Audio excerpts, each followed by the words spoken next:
Isipin mo ang isang kaharian na nilamon ng espiritual na kadiliman, isang lupa na nakalimot na sa tinig ng Diyos. Mula sa bawat burol, umaabot ang usok ng mga kakaibang sakripisyo at ang puso ng bansa ay pumapalo sa ritmo ng apostasiya. Sa ganitong kalagayan ng pagkabulok, isang batang 8 taong gulang ang itinapon sa isang trono na tinatakan ng dugo ng kanyang sariling ama. May korona ng ginto at tinik sa kanyang batang ulo. Hindi siya isang tagapagmana na itinakda para sa kalwalhatian, kundi isang nag-iisang batang lalaki sa isang palasyo na puno ng mga anino. Ang huling bakas ng isang dinastiya na nabubulok. Paano kaya magiging isang batang ito sa gitna ng pinakamadilim na panahon na naranasan ng Huda, hindi lamang isang hari, kundi isang ilaw na magpapabalik sa isang buong henerasyon sa liwanag? Ang kwento ni Hosayas ay hindi lamang isang salaysay ng isang hari. Ito ay patunay na ang edad, mga kalagayan at pamana ay hindi kayang patayin ang isang apoy na sinindihan ng isang banal na layunin. Kung naniniwala ka na ang isang pusong nagsisisi ay kayang baguhin ang kapalaran ng isang bansa, isulat sa komento. Ginagawa ng Diyos na magningning ang liwanag sa dilim, manatili hanggang sa dulo upang matuklasan ang buong pahayag. At kung pinahahalagahan mo ang malalim na pagsusuri ng mga kasulatan, mag-subscribe upang hindi mo ma-miss ang aming susunod na kwento, Isang Trono ng Abo at Katahimikan. Ang hangin sa Jerusalem ay mabigat, halos hindi na matanggap, puno ng amoy ng sariwang dugo at ang amoy ng insenso ng mga idolo. Ang hari na si Amon, anak ni Manases, ay nakahimlay na walang buhay sa malamig na sahig ng sariling palasyo. Biktima ng isang sabwatan na pinlano ng kanyang mga sariling lingkod. Mga taong nakipagkita sa kanya at kumain ng kanyang tinapay at alak, at ngayon ay ibinabayad ang kanilang dugo. Ang balita ay kumalat na parang apoy sa dayami sa mga kalsadang bato ng lungsod. Isang bulong na naging sigaw, takot at kalituhan. Ang paghahari ni Amon ay isang maikli at madilim na alingawngaw ng kanyang ama. Isang pagpapatuloy ng labis na pagsamba sa mga idolo na nagdungis sa lupang ipinangako. Sa loob ng 2 taon, nilakaran niya ang mga parehas na masamang landas. Nagsisamba sa mga imaheng inukit ng kanyang ama. Pinalala ang kasalanan ng Huda at nag-aalay ng mga sakripisyo sa mga Diyos na bingi at pipi, wala kundi kahoy at bato. Iniwan niya ang Diyos ng kanilang mga magulang, ang Diyos ni David, ni Solomon, ni Ezekias, at ang katahimikan ay naging sagot ng Diyos sa kanyang pag-aalsa. Ngunit ang karahasan ay nagdudulot ng karahasan at ang isang trono na nakuha gamit ang espada ay nawawala rin sa pamamagitan ng espada. Ang mga nagtakda ng sabwatan marahil ay naghahanap ng pagbabago ng pamahalaan o simpleng tinutukso ng ambisyon, ay hindi na nagkaroon ng oras na magsaya sa kanilang pagtataksil. Ang bayan ng Huda, ang mga karaniwang tao, ay nagtaas ng kanilang galit. Hindi dahil sa pagmamahal kay Amon na tinatakwil nila, kundi dahil sa isang malalim na kahulugan ng kaayusan, katarungan at lehitimasiya ng dinastiyang Davidiko. Pinagtibay nila ang palasyo, hinanap ang mga mamamatay tao ng hari at pinatay sila. Mabilis at madugong katarungan, ngunit hindi nito kayang tanggalin ang mansa ng kasamaan na sumasakop sa kaharian.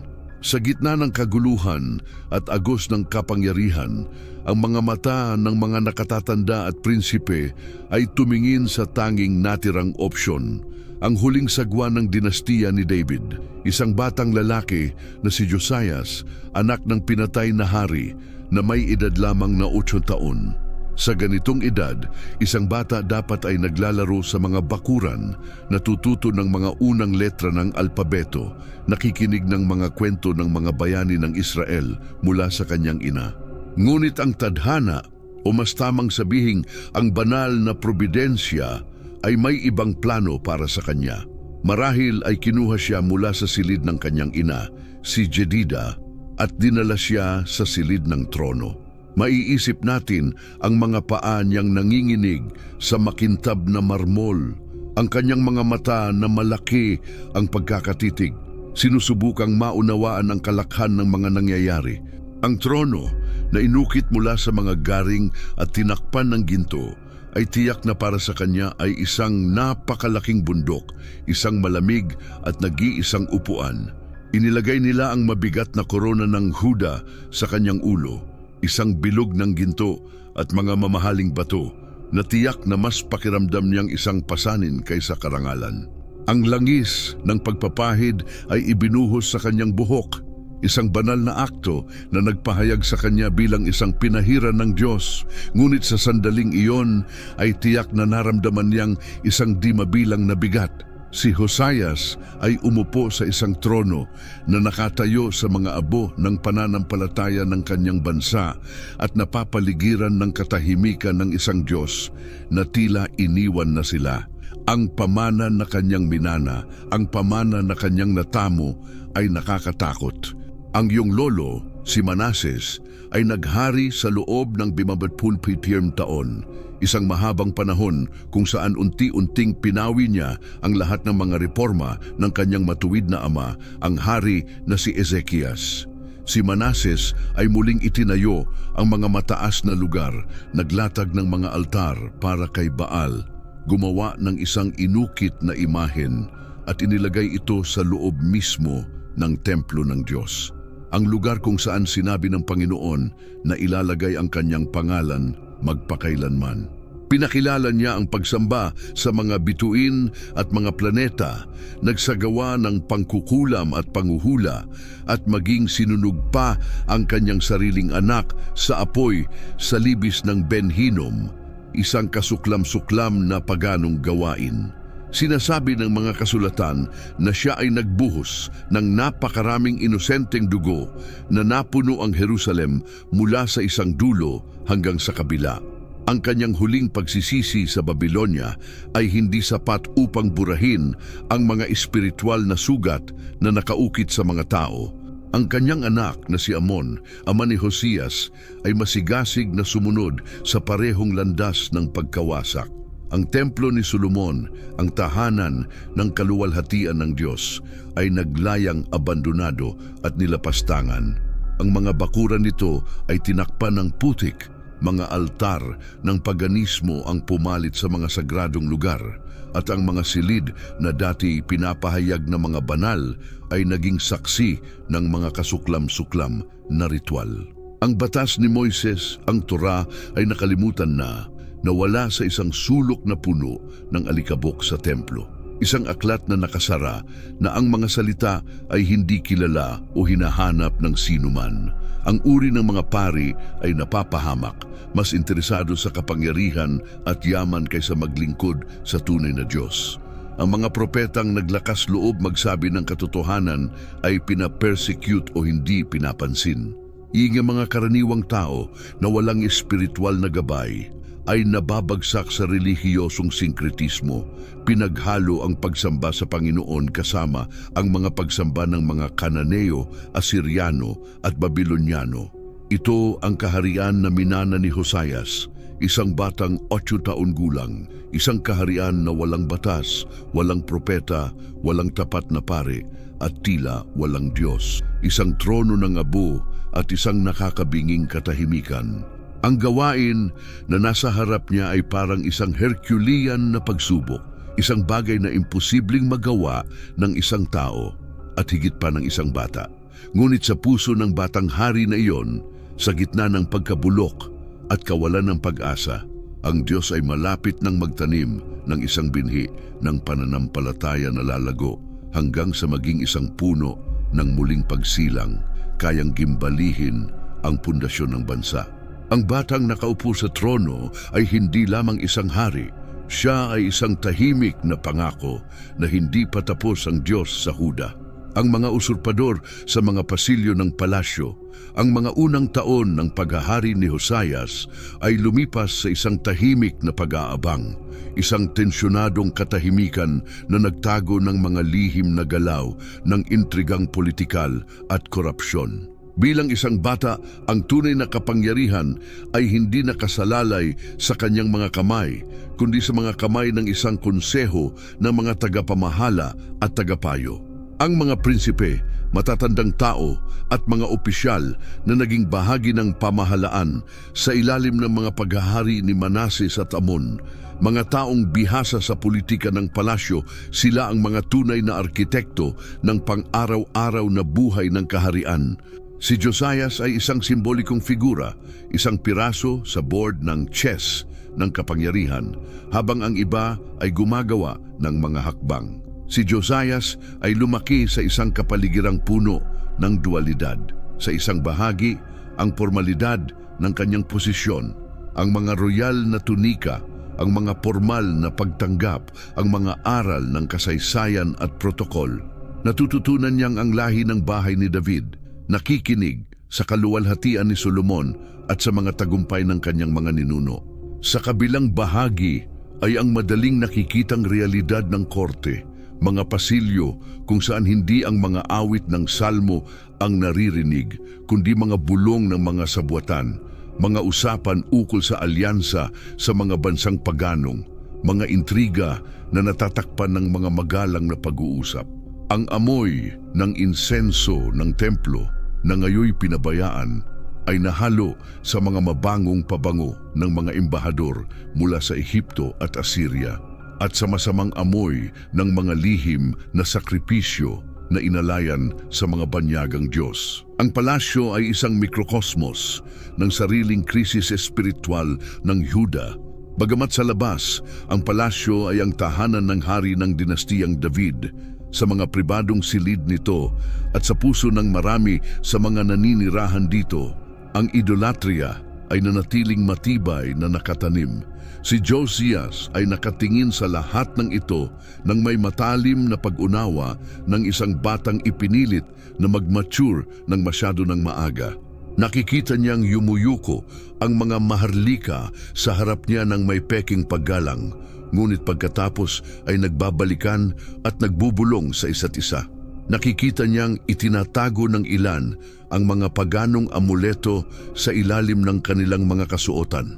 Naririnig niya ang mga lihim na usapan tungkol sa mga mataas na lugar, ang mga iligal na santuaryo sa mga burol ng Huda, kung saan nagsasamba sila kay Baal at Asherah. Marahil ay nasaksihan niya ang mga ritual ng sinkretismo na sinusubukang pagsamahin ang pangalan ng Diyos sa mga kasuklam-suklam na gawain. Lumalaki siya sa isang atmosfera ng hipokrisiya. Ang katapatan sa trono ng David ay ipinapakita sa publiko, ngunit ang katapatan sa mga Diyos ng ibang mga bansa ay isinasagawa sa lihim. Sa kalagitnaan ng ganitong pagpapanggap, may mga impluwensya na nagsimulang humubog sa kanyang batang puso patungo sa ibang direksyon. Ang kanyang ina, si Jedida, na ang pangalan ay nangangahulugang minamahal ng Panginoon, ay malamang na may mahalagang papel kahit na hindi binanggit ng Biblia ang mga detalye. Isang matuwid na ina sa isang makasalanang palasyo ay maaaring magsilbing angkla ng pananampalataya para sa isang bata.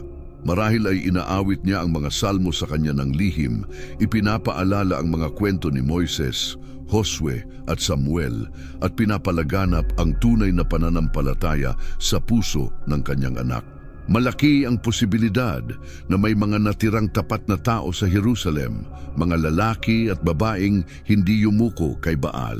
Sa mga tagapayo ng hari, mga taong tulad ni Safan, ang tagasulat, at marahil si Hilkias, ang mataas na pari, kahit hindi pa aktibong nagsisimula ng reforma, ay kumakatawan sa isang konserbatibo at matuwid na faksyon.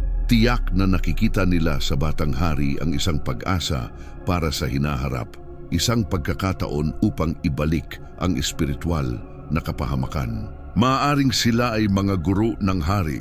Tinuturuan siya hindi lamang kung paano maghari, kundi din ang mga nakalimutang katotohanan ng pananampalataya ng Israel. Marahil ay ipinakita nila sa kanya ang tipan na ginawa ng Diyos kay David. Isang pangako na tila malapit ng mabigo dahil sa hindi pagiging tapat ng mga tao. Natuto si Josias kung paano mag-navigate sa komplikadong mundo ng korte. Natutunan niyang makinig ng higit kaysa magsalita, mag-obserba ng mga alyansa at rivalidad.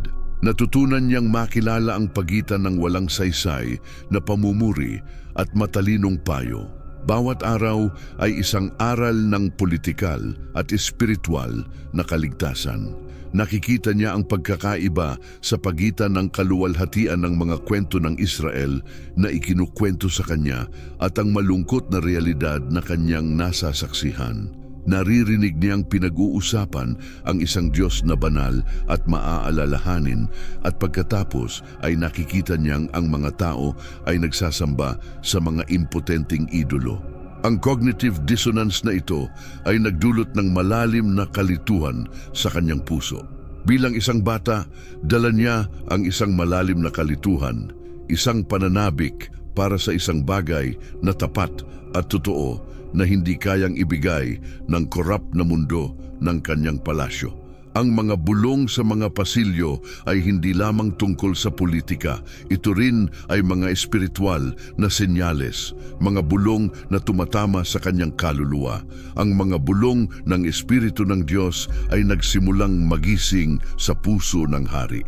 Habang siya ay lumalaki mula sa pagiging bata patungo sa adolescence, nagsimula si Josias na maramdaman ang bigat ng kanyang bokasyon.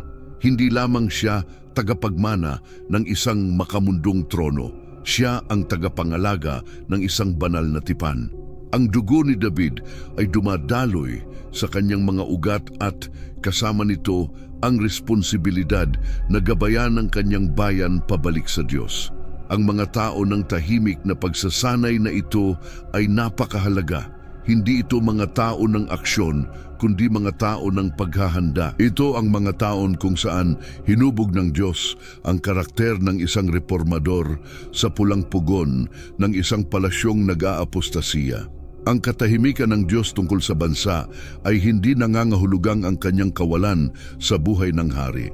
Habang ang mga pasilyo ng palasyo ay abala sa mga intriga ng mga tao, sa katahimikan ng kanyang sariling mga silid, nagsimula si Josias na marinig ang isang ibang bulong, ang tawag upang hanapin ng Diyos ng kanyang ama David, ang paggising ng isang batang puso. Nang si Josias ay umabot ng 16 na taon, sa ika-8 taon ng kanyang paghahari, may isang mahalagang pagbabago sa kanya. Hindi na siya isang batang manipulado ng mga tagapamahala, kundi isang batang nagsisimula ng tukuyin ang kanyang sariling kalooban at buuin ang kanyang pagkakakilanlan. Sa puntong ito ng transisyon mula sa adolescence patungo sa pagiging adulto, ayon sa aklat ng mga kronika, siya ay nagsimulang maghanap sa Diyos ng kanyang ama David. Hindi ito isang aksyong politikal ni isang kalkuladong desisyon upang pagtibayin ang kanyang kapangyarihan. Ito ay isang paggising, isang malalim at personal na karanasang espiritual, isang tugon sa pananabik na lumago sa kanyang kaluluwa mula pa noong mga taon bago nang siya ay nakatanaw sa espiritual na kakulangan sa paligid niya. Ang paghahanap ni Josias ay isang taimtim na akto ng pananampalataya sa gitna ng isang henerasyon ng hindi pananampalataya. Isipin natin ang batang hari na ito, pinalilibutan ng mga luho at mga distraksyon ng korte, nag-withdraw sa kanyang silid, hindi upang magpakasawa sa mga kaligayahan, kundi upang magdasal, magnilay-nilay at tahimik na magpahayag sa Diyos na halos hindi niya kilala, ngunit ang puso niya ay sabik na makilala. Ang ekspresyon na hinanap ang Diyos ng kanyang ama David ay may malalim na kahulugan. Hindi niya hinanap ang Diyos ng kanyang ama na si Amon, ni ang Diyos ng kanyang lolo na si Manases noong kanilang mga araw ng apostasiya. Bumalik siya sa kanyang pinagmulan, tinalon ang mga saling lahi na puno ng katiwalian upang kumonekta sa nagtatag ng kanyang dinastiya, ang tao na ayon sa puso ng Diyos. Hinanap niya ang purong pananampalataya at orihinal na relasyon na mayroon si David sa Panginoon. Ang unang paghahanap na ito ay malamang na mag-isa at lihim. Kinailangan ni Hosayas na lumangoy laban sa agos ng buong kultura na pumapaligid sa kanya. Habang ang mga kabataang maharlika ay lumalahok sa mga ritual ng sinkretismo o naghahanap ng pabor mula sa mga Diyos ng Kananeo ng kasaganahan, si Hosayas ay nag-aaral ng mga piraso ng banal na kasaysayan na mayroon siya. Marahil ay hinanap niya ang mga kakaunting pari na Levita na nanatiling tapat sa mga sinaunang tradisyon o ang mga inapon ng mga propeta na nanatiling nakatago sa mga madilim na panahon ng paghahari. Tinanong niya sila, gutom sa kaalaman, sino ba talaga ang Diyos ni David? Ano ang kanyang mga daan? Ano ang kanyang hinihingi sa atin? Bakit niya pinayagan na ang aming kaharian ay malugmok sa ganitong kalaswaan? Ang kanyang batang puso ay unti-unting nabubuksan para sa banal na katotohanan at ang kanyang natutunan ay labis na nakataghilom sa kanyang kaluluwa. Nalaman niya ang tungkol sa paglabas mula sa Ehipto, sa tipan sa Sinai at sa kabanalan ng Diyos na hindi tumatanggap ng karibal. Nalaman niya ang tungkol sa katarungan at awa, sa mga pagpapala ng pagsunod at sa mga nakakatakot na sumpa ng hindi pagsunod. At nang tiningnan niya ang paligid, nakita niya ang katuparan ng mga sumpang iyon sa lupa ng Huda. Nakita niya ang espiritual na tagtuyot, ang hindi pagkakapantay-pantay sa lipunan, ang patuloy na banta ng mga banyagang kapangyarihan tulad ng Assyria at Ehipto. Naunawaan niyang ang krisis ng kanyang bansa ay hindi politikal o militar, kundi espiritual sa kalikasan. Sila ay isang bayan na nagpasya na sirain ang tipan nila sa Diyos. Ang paggising na ito ay hindi lamang isang intelektual na proseso. Ito ay isang pagbabagong puso. Sinasabi sa kasulatan na nang matagpuan ang aklat ng batas, ang puso ni Hosayas ay nabigla. Ngunit ang prosesong ito ng pagpapalambot ay nagsimula dito.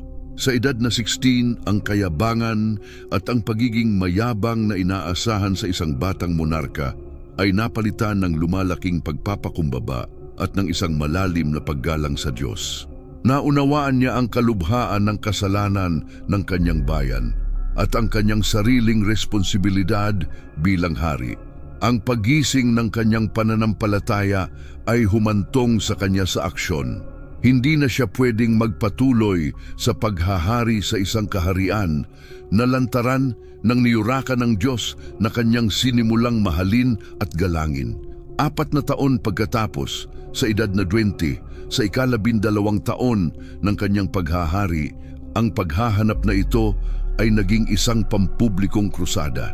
Ang apoy na nasindihan sa kanyang puso ay sumabog sa isang puripikasyong apoy na sisira sa idolatriya ng buong bansa. Ang reforma ay nagsimula sa Jerusalem at Huda, ang puso ng kanyang kaharian. Hindi na ito isang mungkahi o isang kahilingan, ito ay isang royal na kautusan na may buong autoridad ng trono. Ang reforma ay nagsimula hindi dahil sa mga pampulitikang payo, kundi mula sa espiritual na pananampalataya, isang matinding pagnanasa ng isang batang hari na ang puso ay nakuha ng Diyos ng kanyang mga magulang. Ang paggising na ito ay naging isang mahalagang punto ng pagbabago. Ang sandaling iniwan ni Hosayas ang pagiging anak lamang ni Amon at naging tunay na anak ni David, ang pastor ng Israel. Ito ay ang bukang liwayway pagkatapos ng isang mahahabang gabi ng dilim at ang liwanag na nagsimulang kumislap mula sa trono ng Huda ay malapit ng kumalat sa buong kaharian. Ang puso ng batang hari na dati ay napapaligiran ng mga anino ay naging ngayon ang pinagmumulan ng pambansang muling pagsilang, ang martilyo laban sa mga idolo. Sa edad na 20, ang personal na pananampalataya ni Hosayas ay nauwi sa isang pampublikong aksyon na matapang at hindi pa nakikita. Ang tahimik na paghahanap sa Diyos ay natapos na. Ngayon ay nagsimula ang isang bukas na digmaan laban sa mga maling Diyos na nagpahirap sa bansa. sa lakas at sigasig ng kabataan, ngunit sa paggabay ng isang banal na paniniwala, nagsimula si Hosayas ng isang kampanya ng relihiyosong paglilinis na yumanig sa Huda hanggang sa mga pundasyon. Hindi ito isang malamig o bahagyang reforma. Ito ay isang sistematikong paglilinis at marahas na pagpapalayas ng lahat ng bakas ng idolatriya. Isang gawa ng ikonoklasya sa isang sukat na hindi pa nakikita sa mga nakaraang henerasyon. Ang hari mismo na ngayon ay isang batang may desisyon. Malamang ay personal na pinangunahan ng mga unang hakbang ng trabaho. Ipinapakita na hindi ito gawa ng mga nasasakupan, kundi isang direktang kautusan mula sa trono. Nagsimula ang reforma mula sa sentro, Jerusalem, ang banal na lungsod at ang mga lupain ng Huda. Ang royal na martilyo ay unang bumagsak sa mga mataas na lugar, ang mga bamot. Ang mga kapilyang ito sa tuktok ng mga burol na kumakalat sa tanawin ng Huda. Bagamat ilan sa mga ito ay orihinal na itinaguyod para sa pagsamba sa Diyos ng Israel, ngayon ay hindi na maibabalik ang mga ito mula sa pagkasira dulot ng paganismo at sinkretismo. Ang mga koponan ni Hosayas sa utos ng hari ay umakyat sa mga burol at winasak ang mga altar na bato. Inwasak nila ang mga sagradong estela, ang mga masbot, mga haligi ng bato na kumakatawan sa mga lalaking Diyos. Ngunit ang galit ng hari ay nakafocus lalo na sa mga simbolo ng apostasiya ng Kananeo, ang mga imahen ni Asherah. Ang mga poste o mga sagradong puno ay kumakatawan sa asawa ni Baal, ang diyosa ng kasaganahan. Ito ay ang pinakamataas na simbolo ng spiritual na infidelity ng Israel, isang bayan na iniwan ang kanilang Diyos upang magpagal sa mga Diyos ng lupa. Ipinag-utos ni Hosayas na ang mga poste ay putulin, durugin ito at sunugin hanggang maging abo. Ang puripikasyong apoy ay sumik sa mga burol ng Huda, tinupok ang mga kasangkapan ng pambansang rebelyon. Ngunit hindi dito nagtatapos ang kampanya. Bumangon siya mula sa mga lungsod at baryo, hinahanap ang mga inukit na imahen at mga idolo na itinatago ng mga tao sa kanilang mga tahanan o sa mga maliit na pampublikong santuwaryo. Ang mga bagay na ito na kumakatawan sa napakaraming Diyos at Diyosa ay kinumpiska at winasak. Sinasabi sa mga kasulatan na pinulbos niya ang mga ito at ipinagkalat ang pulbos sa mga libingan ng mga naghandog ng sakripisyo sa mga idolong iyon, isang akto ng sukdulang pagkabastos na nagdeklarang ang parehong mga idolo at mga tagasamba nila ay patay na at nasa ilalim ng paghatol ng Diyos. Hindi ito isang popular na kampanya para sa lahat. Sa mahigit 50 taon sa mga paghahari ni Manases at Amon, ang mga gawin na ito ay naging normal. 3 henerasyon ang lumaki na tanging ang korap na uri ng pagsamba ang kilala. Para sa marami, ang mga mataas na lugar ay bahagi na ng lokal na tradisyon at ang mga idolo ay mga tagapagtanggol ng kanilang mga pamilya. Tiyak na nakatagpo ng pagtutol si Hosayas sa kanyang reforma. Maring inisip natin na ang mga paganong pari ay nagprotesta, nagsasabing sa mga matandang tao ng mga baryo, ganito na tayo palagi. Ang mga karaniwang tao ay natatakot na magalit ang mga lokal na Diyos. Naniniwala na sila ang kumukontrol sa mga ani at kasaganahan ng lupa. Ngunit ang determinasyon ni Hosayas ay hindi matitinag. Ang kanyang royal na autoridad na sinusuportahan kung kinakailangan ng puwersa ng militar ay pinalkwayat ang oposisyon. Isang rebolusyong pang-ekonomiya, panlipunan at espiritual. Hindi lamang ang pagsira ng mga bagay ang layunin ng kampanya. Ito ay isang direktang atake sa sistema ng ekonomiya at lipunan na itinayo sa paligid ng idolatria. May mga artisanong nabubuhay sa pag-uukit ng mga idolo, mga pari na kumikita mula sa mga sakripisyo, at buong komunidad na ang mga pista ay umiikot sa mga siklo ng mga Diyos ng Kananeo. Ang reforma ni Josias ay isang kultural at espiritual na revolusyon na nagbago ng pang-araw-araw na buhay ng kanyang bayan. Bukod sa Huda, ipinalawak ni Josias ang kanyang paglilinis sa mga dating teritoryo sa Hilaga, Manases, Ephraim, Simeon at maging ang Naphtali. Ang dating kaharian ng Israel ay bumagsak sa ilalim ng dominyo ng Assyria mahigit 1 siglo na ang nakararaan, at ang mga lupang iyon ay ngayon ay tinitirhan ng halo-halong mga Israelitang natira at mga banyagang mga angkin. Ang awtoridad ni Josias sa mga rehiyong iyon ay limitado sa politika, ngunit sa pagkapitalize sa isang panahon ng kahinaan ng imperyo ng Assyria, ipinahayag niya ang kanyang soberanya at ang kanyang pananampalatayang relihiyoso. Pinuntahan niya ang winasak na Samaria, winasak ang mga altar at mga idolo sa isang lupa na naging epicenter ng apostasiya mula sa panahon ni Jeroboam.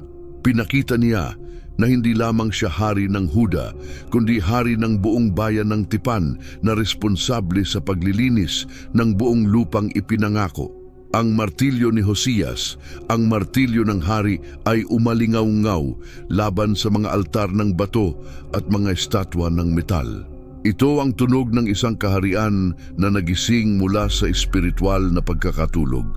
Ito ay tunog ng paghatol laban sa kasalanan, ngunit tunog din ng pag-asa. Bawat idolo na winasak ay nagbukas ng espasyo kung saan maaaring bumalik ang tunay na Diyos upang manirahan sa lupa at sa mga puso ng kanyang bayan. Ang trabaho ay mahirap at madumi, ngunit kinakailangan. Bago muling maibalik ang tunay na pagsamba, kailangang ganap na wasakin ang peke. Si Josias, ang hari ng reforma, ay nililinis ang lupa. Inihahanda ang daan para sa pinakamahalagang muling pagtuklas sa kasaysayan ng kanyang bansa. Isang natuklasang magpapabago sa kanyang reforma mula sa isang kampanya ng pagsira tungo sa isang kilusan ng pagbabalik loob na nakaugat sa nakasulat na salita ng Diyos. Alikabok at pangako ang pag-aayos ng templo. 8 taon pagkatapos magsimula ang tunog ng martilyo ng reforma sa mga burol ng Huda, nang si Josias ay 29 taong gulang sa ika-10 taon ng kanyang paghahari, ang kanyang atensyon ay muling tumuon sa espiritual na puso ng bansa. Nilinis na niya ang lupain mula sa mga nakikitang idolo, ngunit ngayon ay oras na upang linisin at ibalik ang mismong bahay ng Diyos. Ang templo ni Solomon sa Jerusalem, na dati ay ang pinakakamanghamanghang estruktura sa kilalang mundo. Ang lugar kung saan ang kaluwalhatian ng Diyos ay malinaw na bumaba. Ngayon ay isa na lamang anino ng kanyang dating karangyaan. Ang mga dekadang kapabayaan at sadya ang pagpaparumi sa ilalim ni Manases at Amon ay nag-iwan ng malalim na mga marka. Ang kanyang mga looban na nilinis na ni Josias mula sa mga paganong altar ay nagpapakita pa rin ng mga sugat ng apostasiya. Ang mga pader ng bato ay may mga bitak. Ang mga beam ng bubong ay nabulok na. Ang mga gintong patong ay nahatak na o ganap na nadungisan. Ang banal na lugar ay marumi, iniwanan, isang pisikal na simbolo ng espiritual na kalagayan ng Israel. Hindi na kayang tiisin ni Josias ang ganitong kalupitan. Ang pagtawag sa mga tapat na lalaki, tinawag niya ang kanyang mga pinakamataas na opisyal. Si Safa, ang tagasulat, ang sentro ng kanyang administrasyon. Si Maasyas, ang gobernador ng Jerusalem. Si Joa, ang tagapag-ulat ng kaharian. Ibinigay sa kanila ang isang napakalaking gawain. Pangasiwaan ang kumpletong pagsasaayos ng bahay ng Panginoon. Ang proyekto ay nangangailangan ng malalaking yaman. Hindi nagpatong si Josias ng bagong buwis. Sa halip, iniutos niya na kolektahin at bilangin ang lahat ng pera na kinokolekta ng mga tagapag-ingat ng templo mula sa mga tao, mga voluntaryong handog mula sa mga kalalakihan at kababaihan na pumapasok sa mga banal na looban. Sa mga nakaraang taon, malamang na hindi ito maayos na pinamahalaan o simpleng naipon ng walang layunin. Ngayon, iniuugnay ni Josias ang perang ito sa banal na gawain. Si Hilkias, ang mataas na pari, ay ipinagkatiwala ang responsibilidad na ibigay ang pondo sa mga tagapamahala ng proyekto. Ang pera ay ginamit upang mag-hire ng mga pinakamahusay na artisan na magagamit, mga karpintero upang magtrabaho sa kahoy, mga manggagawa upang ayusin ang mga brick, mga mason upang ibalik ang mga pader at mga haligi. Binibigyang diin ng kasulatan ang isang mahalagang punto. Hindi kinakailangan ang detalyadong pagsusuri ng mga tagapamahala dahil nagtatrabaho silang tapat. Tudunhari 22. Ang detalye na ito ay nagpapakita ng bagong klima na namamayani sa Jerusalem sa ilalim ng pamamahala ni Josias. Nagsisimula ng magtamo ng espiritu ng katapatan at integridad ang administrasyon. Ang katiwalian na namayani noong nakaraang mga panahon ay pinalitan ng isang tiwalang nakabatay sa isang banal na layunin. Ang mga tunog ng pagbabalik loob. Ang pagsasaayos ng templo ay isang napakalaking gawain. Ang tunog ng martilyo, lagari at pang-ukit ay muling umalingaw-ngaw sa mga looban. Ngunit sa pagkakataong ito, hindi ito mga tunog ng pagkawasak, kundi ng pagbabagong buhay. Ang alikabok na bumangon ay hindi alikabok ng pagkabulok, kundi ng muling pagsilang. Mga bagong beam ng kahoy ang inilagay upang palitan ang mga nabulok.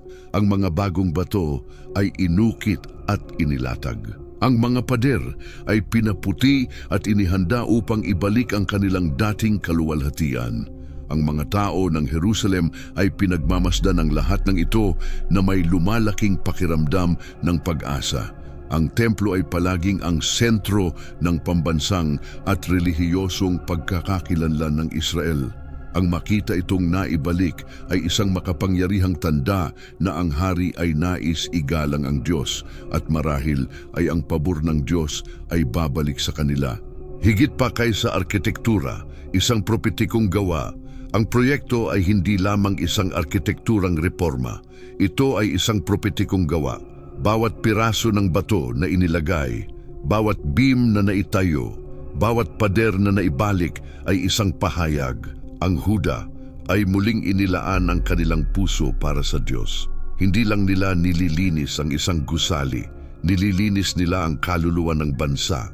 Inaalis nila ang alikabok ng mga dekadang kasalanan at kapabayaan, umaasa na muling matatagpuan ang pangako ng presensya ng Diyos. Diyos ang nakatataas sa kaniya. Alam ni Josias na hindi maaaring maganap ang tunay na muling paggising hanggat nananatiling wasak ang bahay ng Diyos.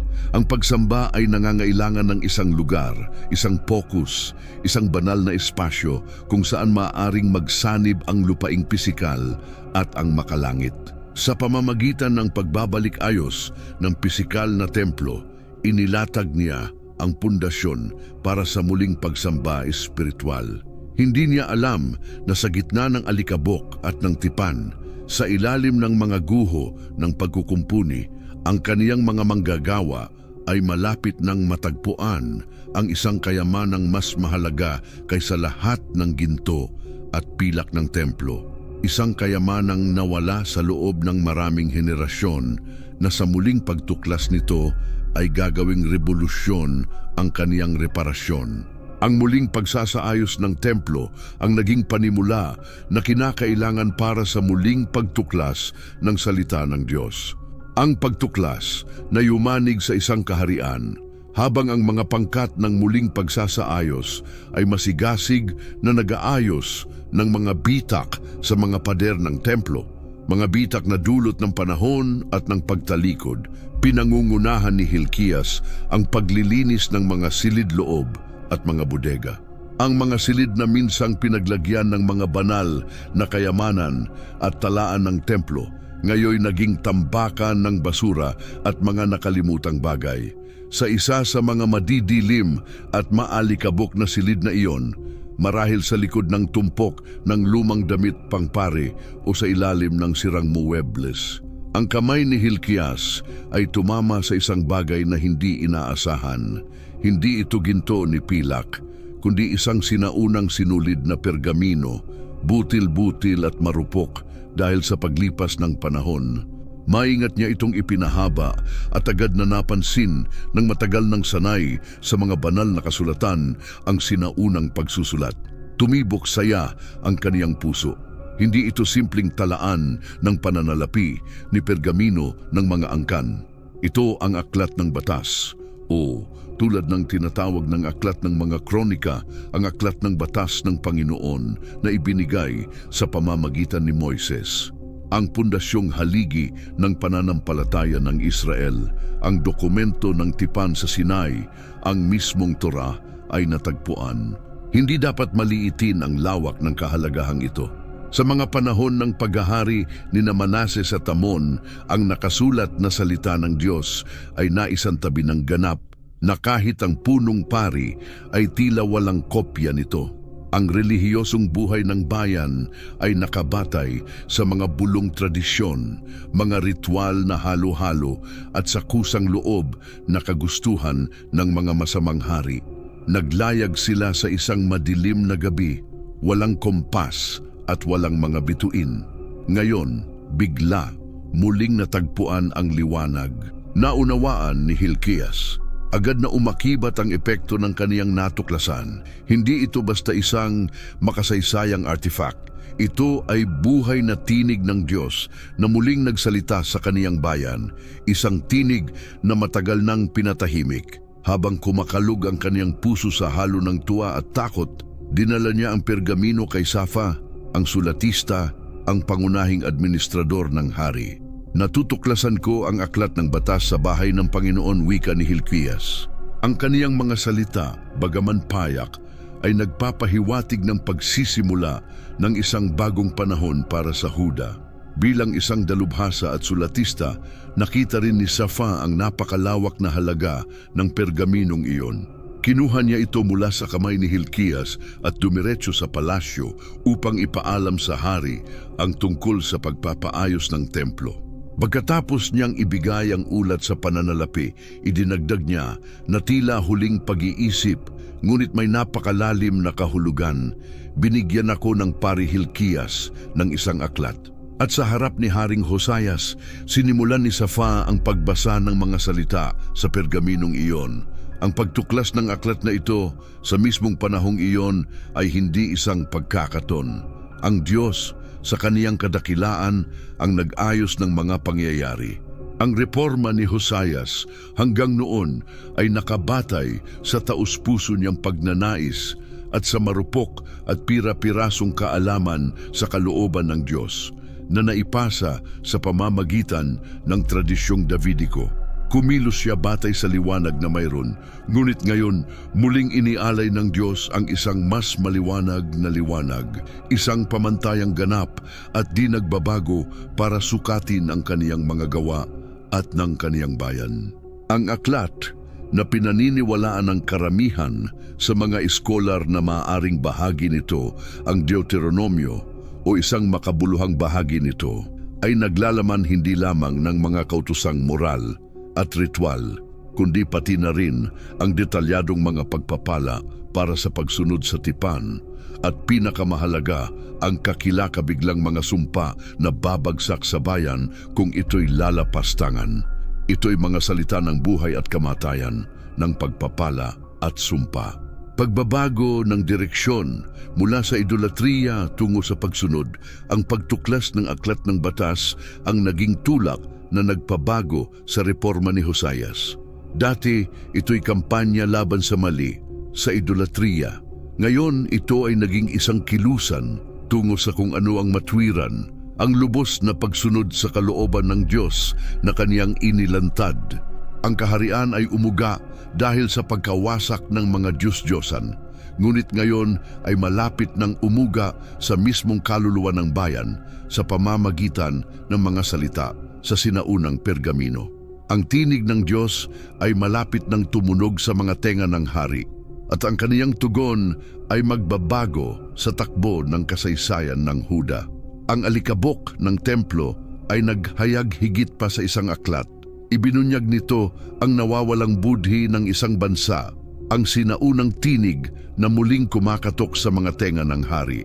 Nang ipahaba ni Safa ang sinaunang pergamino at nagsimulang bumigkas sa silid ng trono, tiyak na bumalot doon ang isang banal na katahimikan.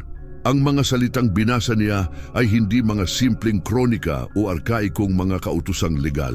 Ito ay mismong tinig ng Diyos na umaalingaw-ngaw sa paglipas ng mga siglo mula sa ilang ng Sinai. Para kay Haring Hosayas na hinahangad ang Diyos at sabik ng marinig ang mga salita, ang unang pagdalang tainga sa mga ito ay marahil isang nakakapangilabot na karanasan.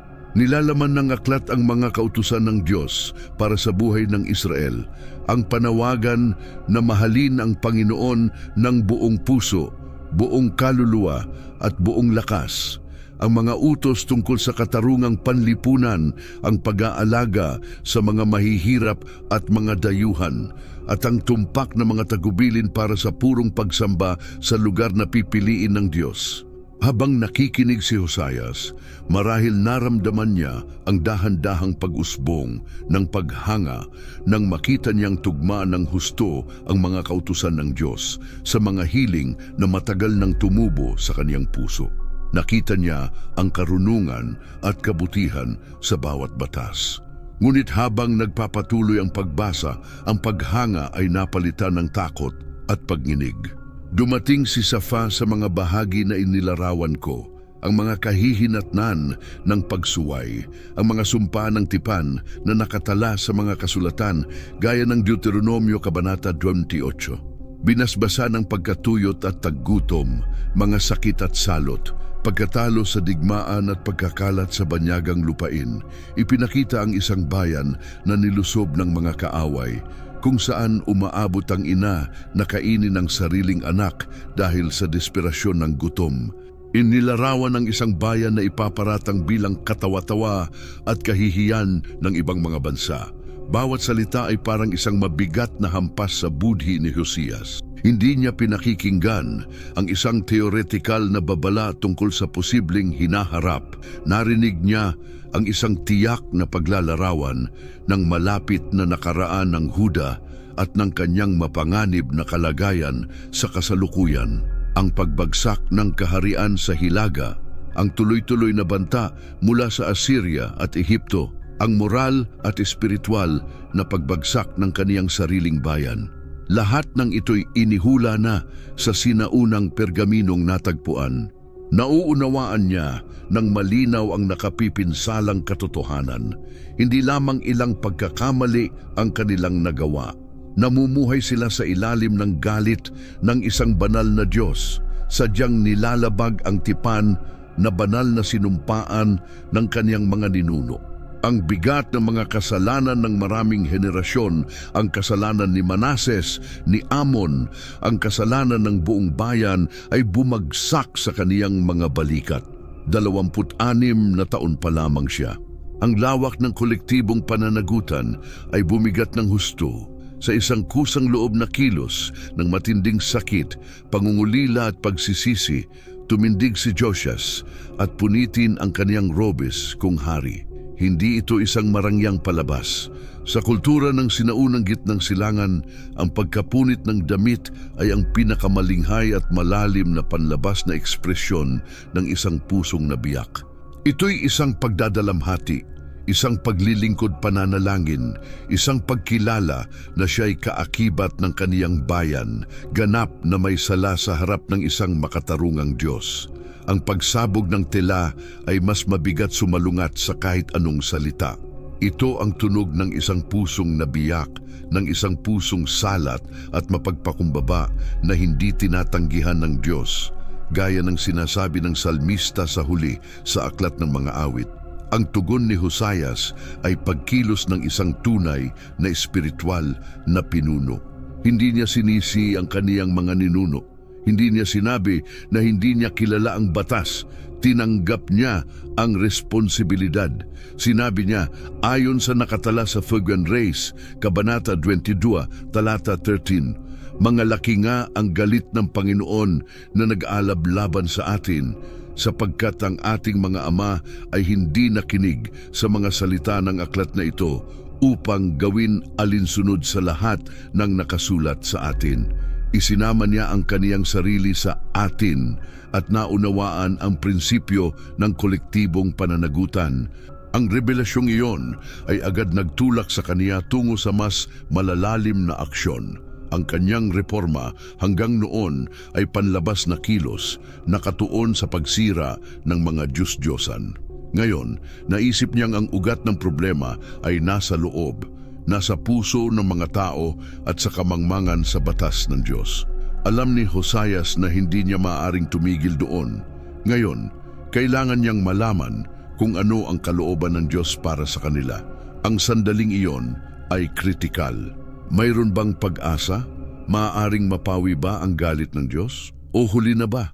Ang sinaunang tinig na umalingaw-ngaw sa kanyang mga tainga ay gumising sa kanya sa nakakatakot na realidad ng kanyang kalagayan, ngunit sa kanyang pagdududa, hindi siya sumuko. Sa halip, hinanap niya ang isang buhay at kasalukuyang salita mula mismo sa Diyos, ang kanyang nakasulat na batas na siya ring naghatol sa kanya.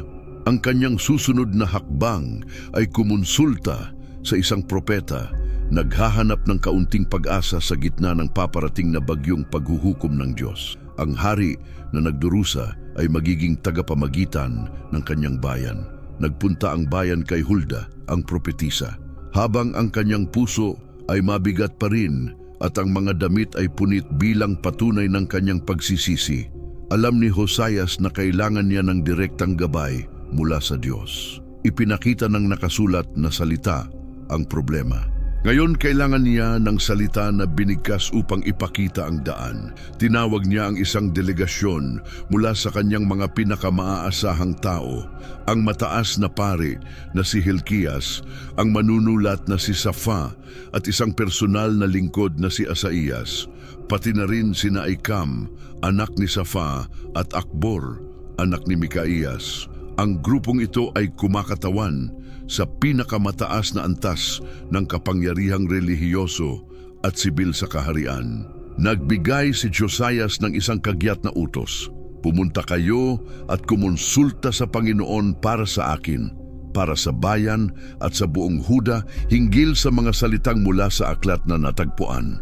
Malinaw ang misyon, maghanap ng isang propetikong orakulo. Isang salita mula sa Panginoon na magbibigay kahulugan sa kasalukuyang krisis. Nakakagulat kung kanino sila nagpunta. Noong panahong iyon, ang mga propetang tulad ni Jeremias at Sophonias ay aktibo na. Ngunit para sa mga dahilan na hindi tinukoy sa mga kasulatan, ang royal na delegasyon ay pumunta sa isang babae, si Hulda, ang propetisa. Siya ay asawa ni Salum, ang tagapamahala ng kasuotan sa templo at nakatira sa pangalawang distrito o bagong baryo ng Jerusalem. Ang katotohanan na ang mga pinakamakapangyarihang tao ng kaharian, kabilang ang mataas na pari, ay humingi ng payo mula sa isang babae sa isang lipunang labis na patriarkal, ay nagpapakita ng napakalaking espiritual na autoridad na taglay ni Hulda. Ang kanyang reputasyon bilang tunay na tagapagsalita ng Diyos ay hindi matitinag at kilala siya kahit sa pinakamataas na mga lupon ng kapangyarihan. Dumating ang delegasyon sa simpleng bahay ni Hulda na lubos na naiiba sa palasyo at templo mula sa kanilang pinagmulan. Ipinahayag nila sa kanya ang sitwasyon, ibinahagi ang natuklasang aklat at ang reaksyon ng hari at ipinahayag ang tanong na nagpapahirap sa puso ni Hosayas. Ano ang hatol ng Diyos? Si Hulda na puno ng Espiritu ng Diyos ay hindi natakot sa katayuan ng kanyang mga bisita. Ang kanyang sagot ay direkta, walang palamuti, at nahati sa dalawang malinaw na bahagi, isa ng paghuhukom at isa ng awa. Una, tinukoy niya ang lalaking nagpadala sa iyo, isang paraan ng pagtukoy kay Haring Hosayas na ipinapakita ang mensahe mula sa isang autoridad na mas mataas pa sa hari. Ito ay nagpatibay sa pinakamasamang takot ni Hosayas. Ang galit ng Diyos sa katunayan ay uminit laban sa Jerusalem at sa mga naninirahan dito. Ganito ang sabi ng Panginoon, "Narito, magdadala ako ng kalamidad sa lugar na ito at sa mga naninirahan dito. Lahat ng mga salita mula sa aklat na binasa ng hari ng Huda. Ang paghuhukom ay hindi na maiiwasan. Dekada ng idolatriya, inosenteng dugo na dumanak, at ang tahasang pagpapabaya sa tipan ay nagtipon ng isang utang na panghukuman na kailangan bayaran. Ang pagkawasak ay darating sa lungsod. Kinumpirma ni Hulda na hindi mawawala ang galit ng Diyos. Ang pagsisisi ni Josias ay hindi makakabalikwas sa mga pangmatagalang epekto ng kasalanan ng bansa. Ang bansa bilang isang entidad ay hahatulan. Ito ay isang matinding mensahe, isang kumpirmasyon ng mga sumpa ng aklat. Ngunit pagkatapos, nagpunta si Hulda direkta kay Haring Hosayas at nagbago ang tono ng mensahe. Ang ikalawang bahagi ng propesiya ay isang salita ng aliw at biyaya para sa hari na nagsisisi. Ngunit sa hari ng Huda na inyong pinadalhan ng mga mensahero upang kumonsulta sa Panginoon, ganito ang inyong sasabihin sa kanya. Ganito ang sabi ng Panginoon, Diyos ng Israel, sapagkat narinig mo ang mga salita ng aklat at ang iyong puso ay namighati at ikaw ay nagpakumbaba sa harap ng Panginoon nang marinig mo ang sinabi ko laban sa lugar na ito at sa mga naninirahan dito na magiging desolasyon at sumpa, at sapagkat pinunit mo ang iyong mga damit at umiyak sa aking harapan, dinig kita, sabi ng Panginoon. Nakikita ng Diyos ang reaksyon ni Hosayas. Nakita niya ang malambot niyang puso, ang kanyang pagpapakumbaba, ang kanyang mga luha at ang kanyang mga punit na damit. At dahil sa tapat at taus-pusong sagot na ito, nagbigay sa kanya ang Diyos ng isang personal na pangako. Narito, titipunin kita sa iyong mga ninuno. Ikaw ay titipunin ng payapa sa iyong libingan at ang iyong mga mata ay hindi makakakita ng lahat ng kalamidad na darating sa lugar na ito. Ang mensahe ay mapait matamis. Ang bansa ay hinatulan, ngunit ang hari ay maliligtas. Ang pambansang paghuhukom ay ipagpapaliban na pinigil ng kamay ng Diyos habang nabubuhay si Hosayas bilang gantimpala sa kanyang kabanalan. Hindi niya makikita ang nakakatakot na pagkawasak na darating sa Jerusalem. Siya ay kukunin ng payapa sa kanyang libingan, isang pangungusap na, bagamat ironiko sa liwanag ng kanyang kamatayan sa labanan, ay nangangahulugang mamamatay siya bago dumating ang huling kalamidad sa kanyang bayan. Nagbalik ang delegasyon sa palasyo at ipinahayag ang orakulo ni Hulda sa hari. Para kay Hosayas, ang mensaheng ito ay hindi nagbigay daan sa pagpapalakas ng sarili, kundi isang tawag sa mas agarang aksyon. Alam niyang binigyan siya ng Diyos ng isang oras ng biyaya, isang huling pagkakataon. Hindi niya kayang iligtas ang bansa mula sa huling paghuhukom, ngunit maaari at gagawin niya gamitin ang bawat sandali na natira upang hikayatin ang kanyang bayan na magsisi at ibalik ang tunay na pagsamba sa Diyos ng may pasyon at kasidhian na hindi pa nakita. Ang propesiya ni Hulda ay hindi nagpatigil sa reforma. Pinapalakas nito ito, binibigyan ng layunin at isang desperadong pangangailangan, isang hatol ng galit at isang balabal ng awa. Ang orakulo ni Hulda ay umalingaw-ngaw sa kaluluwa ni Hosayas ng lakas ng isang hindi maiiwasang katotohanan. Isa itong dobleng mensahe, isang espada na may dalawang talim, na tumatagos hanggang sa pinakasukdulang espiritual na realidad ng Huda. Sa isang banda, ang hatol ng galit ay isang nakakatakot na kumpirmasyon ng mga salita ng aklat. Ang kalamidad ay hindi na maiiwasan. Ang Diyos, sa kanyang perpektong katarungan, ay hindi maaring balewalain ang mga dekadang pag-aalsa at pagtanggi. Ang idolatriya ay hindi isang simpleng kultural na pagkakamali. Ito ay pagtataksil, isang espiritual na pangangalunya laban sa Diyos na nagligtas sa kanila mula sa Ehipto at nagbigay sa kanila ng lupa. Ang sinkretismo, ang pagsamba sa mga bituin, ang salamangka, ang mga sakripisyo ng mga bata, ang inosenteng dugong dumanak. Bawat isa sa mga gawaing ito ay isang salungat sa kabanalan ng Diyos at ang kabuuan ng mga ito ay nakapuno ng tasa ng galit ng Diyos hanggang sa pinakamataas na limitasyon. Malinaw ang propetisa, ang galit ng Diyos ay sumik at hindi ito mapapawi. Ang bahaging ito ng mensahe ay isang madilim na aral tungkol sa soberanya at katarungan ng Diyos. Ipinapakita nito na mayroong isang punto ng walang pagbalik sa pag-aalsa, isang sandali kung saan ang mga epekto ng kasalanan ay nagiging hindi maiiwasan. Ang pagsisisi ng isang henerasyon, gaano man ito katotoo, ay hindi kayang burahin ng buo ang mga epekto ng mga kasalanan ng mga nakaraang henerasyon. Ang bansa ay naghahasik ng mga hangin ng apostasiya sa loob ng mahigit kalahating siglo at ngayon ay nakatakda ng anihin ang bagyong paghuhukom. Ang katotohanan ito ay isang mabigat na pasaning kay Hosias.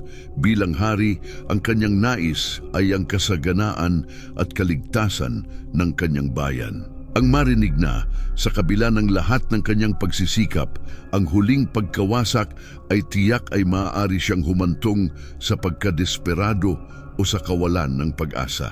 Maaari niyang naisip, bakit ko pa itutuloy ang reforma kung ang tadhana ay nakatakda na? Ngunit, ang ikalawang bahagi ng mensahe, ang balabal ng awa, ay lubos na nagbago ng kanyang pananaw. Ang pangako ng Diyos kay Hosias personal ay isang hindi kapani-paniwalang gawain ng biyaya. Sa gitna ng papalapit na paghuhukom ng buong bayan, nakita ng Diyos ang puso ng isang tao. Nakita niya ang pagkamahinahon, pagpapakumbaba at mga luha ng isang hari na mas piniling makiisa sa kasalanan ng kanyang bayan kaysa tumalikod dito. Ang tugon ng Diyos, narinig din kita, ay isa sa mga pinakamalalim at makapangyarihang pahayag sa mga kasulatan. Ipinapakita nito ang Diyos na yumuyuko upang pakinggan ang panaghoy ng isang pusong tapat. Ang awa na ipinagkaloob kay Hosias ay hindi isang desisyon na arbitraryo. Ito ay direktang kaugnay sa kanyang tugon sa salita ng Diyos. Hindi lamang niya narinig ang aklat, pinahintulutan niyang baguhin siya nito. Ang kanyang puso ay naging malambot, naging tumanggap at sensitibo. Nagpakumbaba siya, kinikilala ang kanyang maliit na halaga at ang kadakilaan ng Diyos. Pinunit niya ang kanyang mga damit at umiyak, ipinapakita ang tapat na pagsisisi. Ang tugon na ito ang kumilos sa puso ng Diyos. Ang balabal ng awa kay Hosias ay nagbigay ng personal na kapayapaan at isang pagpapaliban ng pambansang paghuhukom. Ibinigay sa kanya ng Diyos ang biyaya ng panahon, hindi darating ang paghuhukom sa kanyang mga araw. Ang pagpapahinga na ito ay hindi para magpahinga ang bayan, kundi upang mabuhay ayon sa liwanag ng tipan, kahit na ito ay para lamang sa isang maikling panahon. Para kay Hosias, ang pangako ito ay hindi naging dahilan upang tumigil sa paggawa ng mga hakbang, kundi isang pinakamalaking motibasyon upang kumilos. Kung ang Diyos ay nagbigay sa kanya ng pagkakataon, isang panahon ng biyaya, ang kanyang tungkulin ay gamitin ito ng buo. Hindi niya kayang iligtas ang Huda mula sa huling pagpapalayas, ngunit maaari niyang bigyan ang kanyang henerasyon ng pagkakataon na makilala ang Diyos, sambahin siya sa katotohanan, at mabuhay sa ilalim ng kanyang pagpapala habang siya'y namumuno. Nagbago ng bahagya ang kanyang misyon, hindi na siya nagtatangkang ibalik ang paghuhukom, ngunit nagtuon ng pansin sa pamumuno ng pinakamalalim na muling pagising na posible sa loob ng ibinigay na panahon. Ang dualidad ng propesiya, galit at awa, ay nagturo kay Hosayas ng isang malalim na teolohikal na aral. Nalaman niya na ang katarungan at biyaya ng Diyos ay hindi magkasalungat, kundi dalawang mukha ng parehong banal na karakter. Ang katarungan ng Diyos ay nag-uutos ng parusa para sa kasalanan. Ang biyaya ng Diyos ay nag-aalok ng pagpapatawad at pagpapaliban sa mga nagsisisi. Armado ng balanseng pag-unawa na ito, hindi na kumilos si Hosayas ng basta galit, kundi may isang kagyat na layunin na nahubog ng propesiya. Alam niyang siya ay nasa isang karera laban sa oras, hindi upang maiwasan ang hindi maiiwasan, kundi upang parangalan ng Diyos sa pinakamalaking posibleng paraan sa kasalukuyan. Ang hatol ng galit ay nagtulak sa kanya. Ang balabal ng awa ay nagbigay sa kanya ng lakas. Ang muling pagkakasunduan ng tipan sa harap ng bayan na pinapalakas ng propesiya ni Hulda at ang kagyat na paggamit ng biyayang ibinigay ng Diyos ay nagbigay daan kay Hosayas upang magdesisyon ng walang kapantay. Hindi sapat ang personal na pagsisisi ni Hosayas.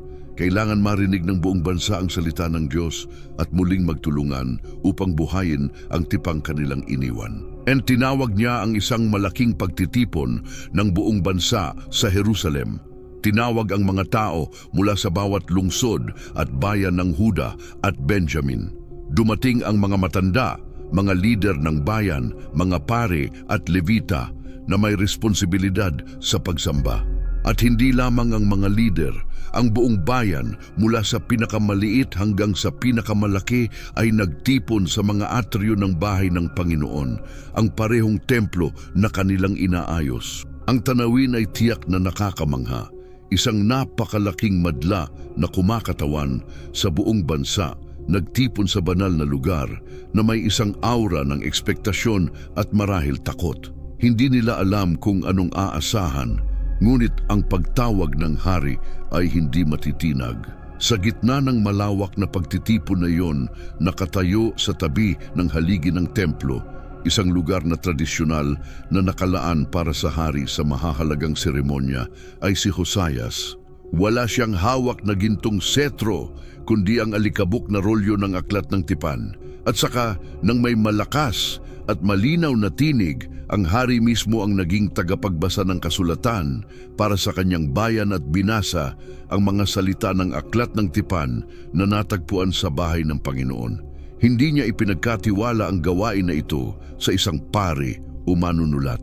Bilang pinuno ng tipan, siya ang kumuha ng responsibilidad na direktang ipahayag ang kalooban ng Diyos sa bayan. Ang pagbasa ay hindi isang buod o pagpili ng mga talata. Binasa niya ang lahat ng mga salita. Narinig ng bayan ang mga kautusan na kanilang nilapastangan, ang mga batas ng katarungan na kanilang pinabayaan, ang mga babala na hindi nila pinansin, at ang mga sumpa na sumasakop sa kanilang buhay. Sa kauna-unahang pagkakataon sa mga henerasyon, ang bansa ay nakinig ng sama-sama sa saligang batas ng kanilang pag-iral, ang mga termino ng kasunduan na pinirmahan ng kanilang mga ninuno sa Diyos sa bundok ng Sinai. Ang reaksyon ng bayan ay hindi na itala ng detalyado, ngunit maaari nating isipin ang isang katahimikan kasunod ng mga bulong-bulungang pag-unawa at takot. Nagsimulang magtagpo ang mga piraso ng puzzle ng nasyonal na pagdurusa. Nauunawaan nila kung bakit mababa ang kanilang mga ani, kung bakit ang kanilang mga kaaway ay nang-aapi sa kanila, kung bakit may espiritual na kakulangan. Hindi ito masamang kapalaran o kahinaan ng Diyos. Ito ay direktang epekto ng kanilang sariling pagsuway. Pagkatapos ng pagbasa sa sandaling iyon ng pinakamataas na espiritual na tensyon, nagsalita si Hosayas sa bayan. Nakatayo sa kanyang lugar, gumawa siya ng isang solemne kasunduan sa harap ng Panginoon. Nangako siyang sundin ng Panginoon at ingatan ang kanyang mga kautusan, patotoo at mga batas ng buong puso at kaluluwa, at tuparin ang mga salita ng tipan na nakasulat sa aklat na iyon. Ito ay isang deklarasyon ng buong katapatan, isang panata ng hindi kondisyonal na pagsunod. Ngunit hindi siya tumigil sa personal na pangako. Lumapit siya sa bayan at tinawag silang makiisa sa kanya sa kasunduang ito. At doon naganap ang isang milagrosong sandali ng pambansang pagkakaisa. Ang buong bayan ay sumang-ayon sa tipan mula sa pinakamalaki hanggang sa pinakamaliit. Ang buong bansa na sabay-sabay ay tinanggap ang mga kondisyon. Ito ay parang isang formal na muling pag-renew ng mga panata ng kasal sa pagitan ng Diyos at ng kanyang bayan. Inihayag nila ang kanilang layunin na iwanan ang kanilang mga paganong kasamahan at bumalik sa kanilang tanging tunay na asawa, ang Panginoon. Ang seremonyang ito ay higit pa sa isang simbolikong aksyon. Isa itong legal at espiritual na hakbang na muling nagtakda ng pagkakakilanlan ng Huda. Isinama nilang muli ang kanilang sarili sa ilalim ng autoridad ng Torah. Hindi na sila simpleng mga inapo ni Abraham, kundi isang bayan na may malay na nakatuon sa tipan ng Sinai.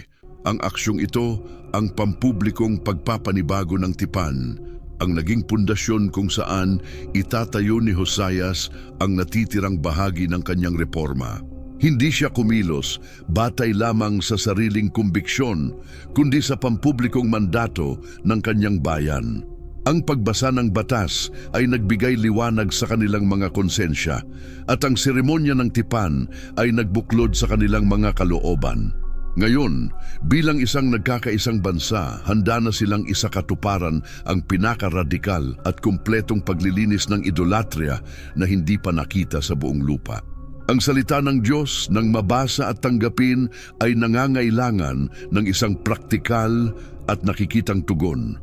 Ang napapanibagong tipan sa templo ay kinakailangang isabuhay sa bawat burol, sa bawat lungsod at sa bawat tahanan sa Huda. Ang matinding paglilinis ay kumalat sa napapanibagong tipan at sa suporta ng buong bayan, inilunsad ni Hosayas ang pangalawa at pinakamakapangyarihang paglilinis.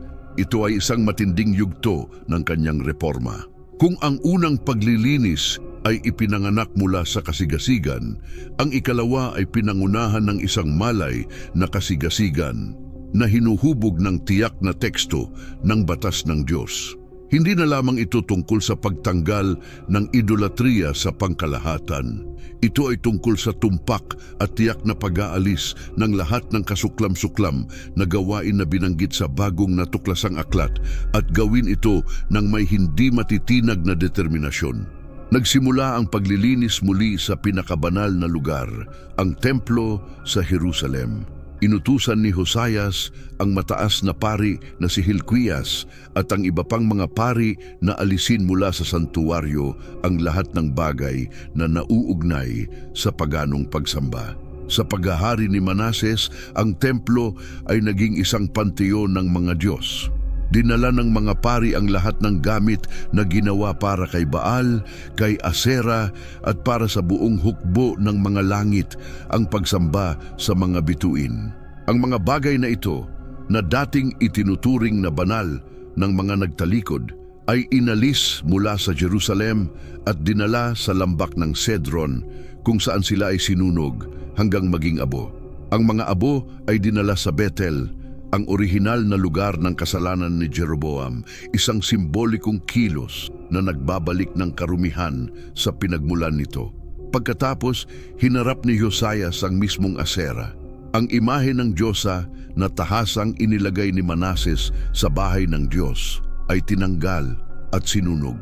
Ginawa niyang pulbos ang imahe at ikinalat ang pulbos na ito sa mga libingan ng mga karaniwang tao. Nilapastangan ang Diyos-Diyosan at ang mga lugar ng libingan.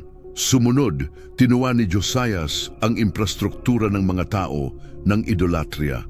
Winasak niya ang mga tirahan ng mga cult prostitutes na matatagpuan sa loob ng templo, mga lalaki at babae na kalahok sa mga paganong ritual ng fertilidad sa banal na lugar. Dito, ang mga kababaihan ay gumagawa ng mga damit para kay Asera. Lahat ay winasak. Ang paglilinis ay kumalat sa buong lungsod. Inalis ni Hosayas ang mga idolatriyang pari, ang tinatawag na kearim, na itinalaga ng mga naunang hari upang magsilbi sa mga mataas na lugar. Ang mga lalaking ito ay nagligtas ng mga tao, nagsusunog ng insenso kay Baal, sa araw, sa buwan, sa mga konstelasyon at sa buong hukbo ng mga langit. Ang kanilang autoridad ay tinanggal. Sa mga pari Levita na nadungisan sa pagsisilbi sa mga mataas na lugar, bagamat hindi sila pinapayagang magsilbi sa altar sa Jerusalem, pinayagan silang manirahan sa kanilang mga kapwa, isang kombinasyon ng paghatol at awa. Ang pansin ng hari ay lumipat sa Tofete, sa lambak ng Ben Hinnom sa timog ng Jerusalem. Ito ang pinakapangit na lugar sa buong Huda, kung saan ang mga hari ng pagtalikod, kasama na si Manases at Akaz, ay nagsagawa ng nakakasuklam na ritual ng pagpapasa ng kanilang mga anak sa apoy. Inaalay ang mga ito kay Moloke, ang Diyos ng mga Amonita. Pinagmasama ni Hosayas ng walang hanggan ng lugar na iyon, ginawang isang tambakan ng basura upang hindi na ito magamit para sa ganoong karumaldumal na pagsamba. Ang purong apoy ni Hosayas ay sumira sa lahat sa kanyang daraanan. Inalis niya ang mga kabayo na inialay ng mga hari ng Huda sa araw sa pasukan ng templo at sinunog ang mga karwahe ng araw.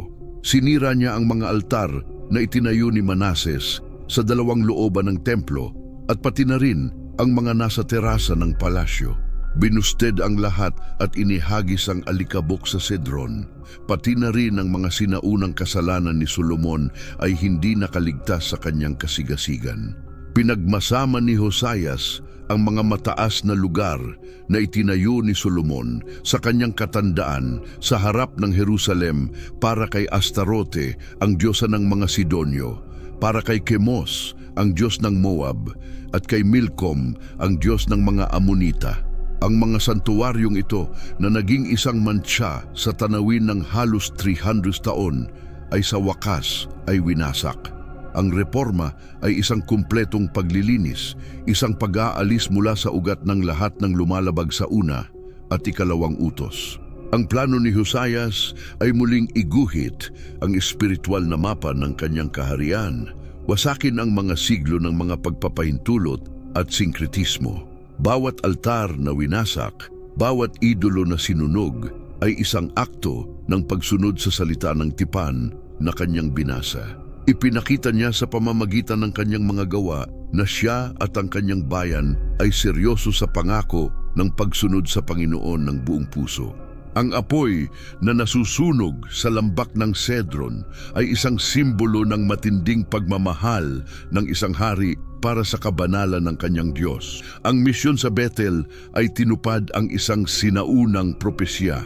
Ang kasigasigan ng reforma ni Hosayas ay walang hangganan. Matapos linisin ang Huda at Jerusalem, ang kanyang mga mata ay tumingin sa hilaga patungo sa mga teritoryo ng dating kaharian ng Israel, partikular sa lungsod ng Bethel.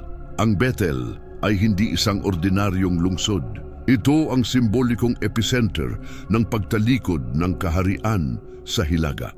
Ilang siglo na ang nakalipas matapos ang paghahati ng kaharian ni Solomon, ang unang hari ng Israel, si Jeroboam, ay nagtatag ng dalawang magkalabang sentro ng pagsamba upang pigilan ang kanyang bayan na pumunta sa Jerusalem upang magdasal. Isa ay nasa Dan sa Hilaga at ang isa, ang mas mahalaga, ay nasa Bethel sa hangganan ng Huda. Dito, si Jeroboam ay nagtayo ng isang guyan ng ginto at idineklara, "Israel, ito ang iyong mga Diyos na naglabas sa iyo mula sa lupain ng Ehipto. Ito ang orihinal na kasalanan ng bansa, isang tahasang pagtalikod laban sa utos ng Diyos na magsamba lamang sa Jerusalem." Habang inilulunsad ni Jeroboam ang altar na ito, isang lalaking mula sa Huda, hindi kilala, ay dumating at nagpahayag ng isang nakakagulat na propesiya na nakatala sa 1 Hari 2:13. Sumisigaw laban sa altar. Sinabi niya, "Altar, altar, ganito ang sabi ng Panginoon, narito mula sa bahay ni David ay ipapanganak ang isang anak na ang pangalan ay Hosayas. Isasakripisyo niya ang mga pari ng mga mataas na lugar na nagsusunog ng insenso sa iyo, at ang mga buto ng tao ay susunugin sa iyo.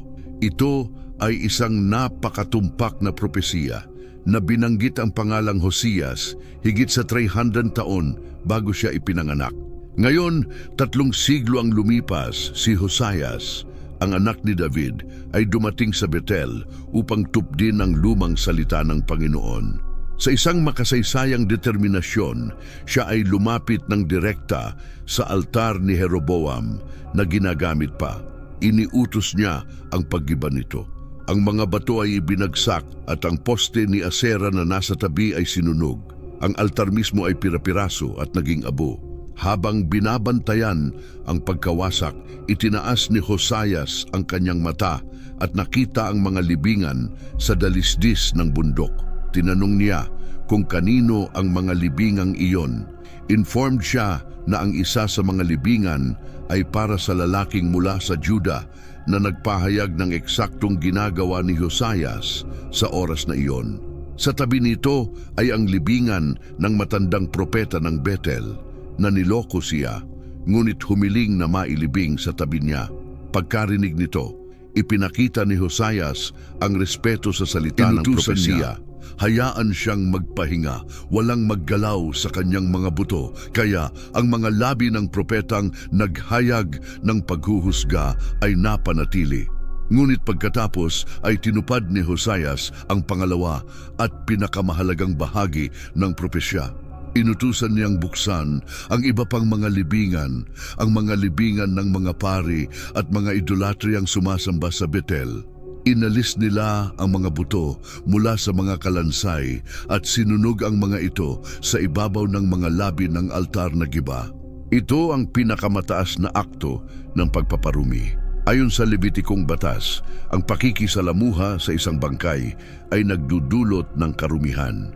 Sa pagsunog ng mga buto ng tao sa ibabaw ng altar, pinagmumulan ito ng kontaminasyon na sobrang lalim at permanente na hindi na maaring ituring na banal na lugar.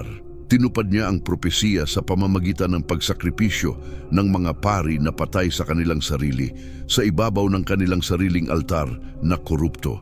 Ang misyon sa Betel ay higit pa sa isang simpleng pagpapalawak ng kanyang reforma. Isa itong makapangyarihang pahayag ng kapangyarihan ng Diyos sa buong lupang pangako, pati na ang Huda at Israel. Isa itong pahayag ng lehitimidad ng dinastiyang Davidika at ng pagsamba sa Jerusalem laban sa mga sentro ng pagsamba ng mga naghihiwalay na kaharian ng Hilaga. At higit sa lahat, isang nakakagulat na patotoo ng katapatan ng propetikong salita ng Diyos. Ang salita na ipinahayag 3 siglo bago ay natupad sa bawat detalye. Ang akto na ito ay nagpapatibay sa estado ni Hosias bilang isang lingkod ng Diyos, isang instrumento sa kamay ng Panginoon upang tuparin ang kanyang mga layunin sa kasaysayan.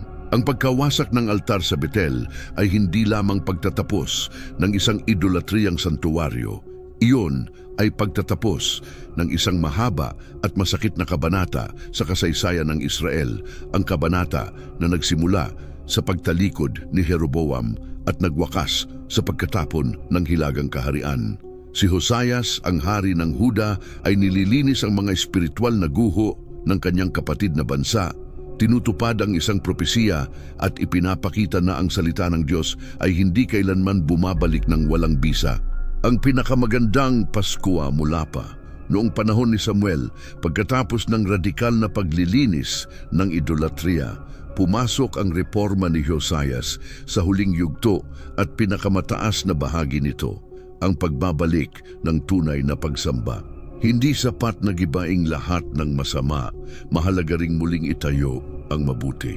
Matapos linisin ang lupa at pasiglahin ang tipan, iniutos ng hari ang pagdiriwang ng Paskwa ng bansa, ang pinakamahalagang pagdiriwang sa kalendaryo ng Israel na nagdiriwang ng kalayaan mula sa pagkaalipin sa Ehipto na ginawa ng Diyos. Ngunit ito ay hindi magiging isang karaniwang Paskwa. Nais ni Hosayas na ito ay ipagdiwang ayon sa mga tumpak na tagubiling nakasulat sa bagong natuklasang aklat ng tipan. Nagbigay siya ng mga tiyak na utos sa mga Levita, ang mga banal na guro ng Israel upang maghanda. Ang kahon ng tipan na maaaring nailipat sa panahon ng mga pang-iinsulto sa templo ay ibinalik sa kanyang lugar sa banal ng mga banal.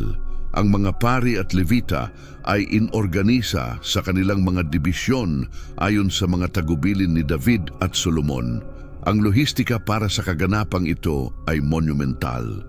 Si Hosias mismo ay nagbigay ng halimbawa ng pagiging bukas palad, nagambag mula sa kanyang sariling mga kawan ng 3,000 tupa at kambing at tritun, baka para sa mga sakripisyo ng bayan. Ang kanyang mga prinsipe, kasama ang mataas na pari na si Hilkias at iba pang mga pinuno ng templo, ay nagbigay din ng malalaking handog. Ang kabutihang loob ng mga lider ay nagsiguro na kahit ang mga pinakamahihirap ay makikilahok ng lubos sa pagdiriwang. Sa ika-10 ng unang buwan, nagsimula ang Paskua. Napuno ng mga peregrino mula sa buong teritoryo ng Huda ang Jerusalem. Ang hangin na dati ay puno ng usok ng banyagang insenso ay ngayon punong-puno ng amoy ng mga tupa ng Paskua na niluluto at ang tunog ng mga salmo na inaawit ng mga Levita.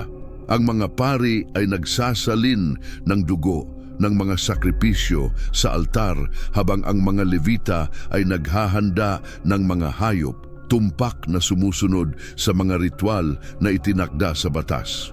Ang mga kasulatan, parehong sa aklat ng mga hari at sa mga kronika, ay may nakakagulat na pahayag tungkol sa Paskuwang ito. Sinabi, walang Paskua na ipinagdiwang tulad nito sa Israel mula noong mga araw ni Samuel na propeta. At bukod pa rito, wala ni isang hari ng Israel ang nagdiwang ng Paskua tulad ng ipinagdiwang ni Hosayas. Ito ay isang pambihirang pahayag. Nilampasan nito ang mga pagdiriwang ni David, Solomon, at ang dakilang Paskua ni Haring Ezekias. Ano ang nagpatingkad dito? Hindi lamang ang lawak, bagaman ito ay napakalaki, kundi ang katapatan sa nakasulat na salita. Sa kauna-unahang pagkakataon sa mga siglo, ang Paskua ay ipinagdiwang ayon sa lahat ng nakasulat sa aklat ng batas. Bawat detalye, bawat ritual, lahat ng aspeto ng pagdiriwang ay nakahanay sa ipinahayag na kalooban ng Diyos. Isa itong akto ng kabuuang pagsunod ng bansa. Ang pagdiriwang ay tumagal ng 7 araw. Ang pista ng tinapay ng mga walang pampa, isang panahon ng kagalakan at banal na komunya, ay ang tuktok ng muling buhay na naganap sa pamumuno ni Josias. Matapos ang mga taon ng dilim, ang bayan ng Juda ay nagtipon bilang isang pamilya sa harap ng kanilang Diyos. Ipinagdiriwang ang kanilang pagkatubos at muling itinaguyod ang kanilang pagkakakilanlan bilang bayan ng tipan. Ang Paskua ay ang nakikitang at masayang ekspresyon ng panloob na pagbabago na naganap. Ang takot na kanilang naramdaman nang marinig ang batas ay naging kagalakan sa pamamagitan ng pagsisisi at pagsunod. Nauunawaan nila na ang mga utos ng Diyos ay hindi pabigat, kundi isang daan patungo sa buhay at pagpapala. Ang dakilang Paskua na ito ay ang pinakamataas na punto ng paghahari ni Hosayas. Ito ay isang sandali ng pagkakaisa, kalinisan at espiritual na kagalakan na hindi nakita sa loob ng higit sa 400 taon. Sa isang maikling at dakilang sandali, naranasan ng bansa ng Huda ang ideal ng tipan, isang bayan na nagkakaisa sa iisang layunin, pinangunahan ng isang matuwid na hari na sumasamba sa kanilang tanging Diyos na totoo ayon sa kanyang nakasulat na salita, sa lugar na kanyang pinili. Ito ay isang pagpapakita ng liwanag bago ang darating na dilim. Isang walang hanggang patotoo sa kapangyarihan ng isang hari na ang puso ay lubos na nakalaan sa Panginoon. Sa loob ng 30 taon pagkatapos ng dakilang Paskua, Nakaranas ang Huda ng isang panahon ng kapayapaan at katapatan sa ilalim ng pamumuno ni Hosayas. Ang bansa ay umunlad at ang hari ay namuno ng makatarungan at tapat, tinutulungan ang mga mahihirap at nangangailangan. Gaya ng sinabi ng propetang si Jeremias, tila ang biyaya na ipinangako ng Diyos sa pamamagitan ni Hulda ay natutupad na. Gayunpaman, ang mga arena ng internasyonal na politika ay palaging nagbabago at ang malalaking kapangyarihan na nakapalibot sa Huda ay nasa ganap na kaguluhan. Ang dating makapangyarihang imperyo ng Assyria ay bumagsak, tinatamaan ng lumalakas na Babylonia sa ilalim ni Nabopolassar sa timog. Ang Ehipto, sa ilalim ng ambisyosong paraon na si Neco II na nakakita ng pagkakataon na muling patatagin ang kanilang impluensya sa rehiyon, ay nagnanais na tulungan ang mga natirang puwersa ng Assyria laban sa mga Babylonia.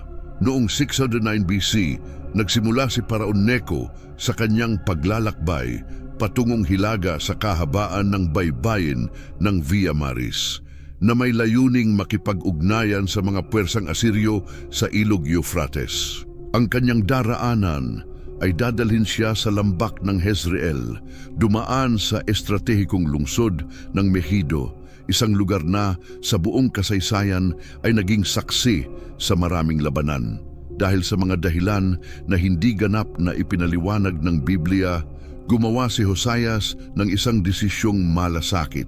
Bagamat ang kampanya ni Neco ay hindi nakatuon laban sa Yuda, nagpasya si Hosayas na salubungin siya at labanan ang hukbong Ehipto sa Megiddo. Marahil bilang isang nominal na basalo ng Babylonia, naramdaman niyang obligado siyang pigilan ang kaalyado ng Assyria. Sa kanlurang mundo, marahil sa kanilang kasigasigan para sa pambansang kalayaan, nakikita nila ang pagmamartsa ng isang banyagang hukbo sa kanilang teritoryo bilang isang hindi matatanggap na banta. Anuman ang kanilang pampulitikang layunin, ito ay isang malupit na pagkakamali sa espiritual na pagpapasya. Nalaman ni Paraon Neco ang mga plano ni Hosayas at nagpadala siya ng mensahe na may malinaw na babala na nakatala sa Tagan Kronika 35. Anong kinalaman ko sa iyo, o hari ng Huda? Ngayon ay hindi ako laban sa iyo, kundi laban sa bahay na aking kinasasangkutan.